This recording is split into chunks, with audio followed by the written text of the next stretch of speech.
नमस्कार, मैं हूं अविनाश और आप देख रहे हैं न्यूज़ प्लस 21। तो चलिए एक नज़र डालते हैं देश विदेश और राज्य की 21 प्रमुख खबरों पर। मोदी कैबिनेट की बैठक 29 दिसंबर को। ओमिक्रॉन को फैलने से रोकने बड़ा फैसला ले सकती है सरकार। छत्तीसगढ़ निकाय चुनाव 2021 बिरगांव में भी कांग्रेस को मिली बहुमत। 2 निर्दलीय प्रत्याशियों ने थामा पार्टी का हाथ। बीजेपी को लगा बड़ा झटका। मैं उत्तराखंड में चुनाव प्रचार का चेहरा बनूंगा, राहुल गांधी से बैठक के बाद बोले हरीश रावत।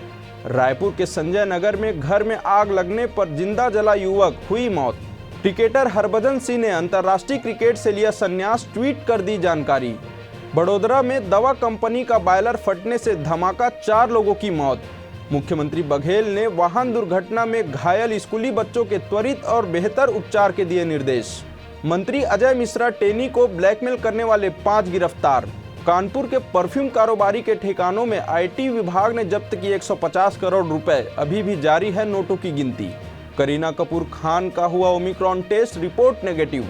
धरने पर बैठे बीजेपी सांसद विजय बघेल चुनाव नतीजों पर धांधली का लगाया आरोप। महाराष्ट्र में ग्राहकों को अखबार में खाने की वस्तुएं देने पर लगी पाबंदी, होगी बड़ी कार्रवाई।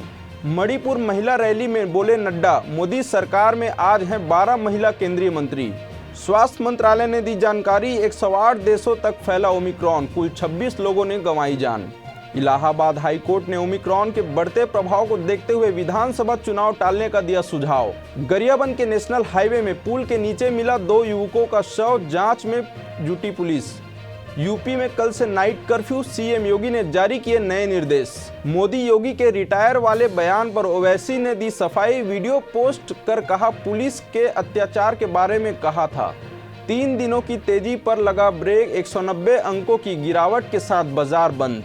अयोध्या में सड़क हादसे में 3 छात्राओं की मौत, सीएम योगी ने 2 लाख रुपए के मुआवजे का किया ऐलान। एयर व सर्जिकल स्ट्राइक से हमने दिया संदेश, हम सीमा पर भी आतंकियों को मार सकते हैं, बोले रक्षा मंत्री राजनाथ सिंह। ऐसे ही तमाम बड़ी जानकारियों से अपडेट रहने के लिए हमारे YouTube चैनल को लाइक और सब्सक्राइब करना ना भूलें और नोटिफिकेशन के लिए बेल आइकन जरूर दबाएं। देखते रहें न्यूज़ प्लस 21, आपके हक की बात।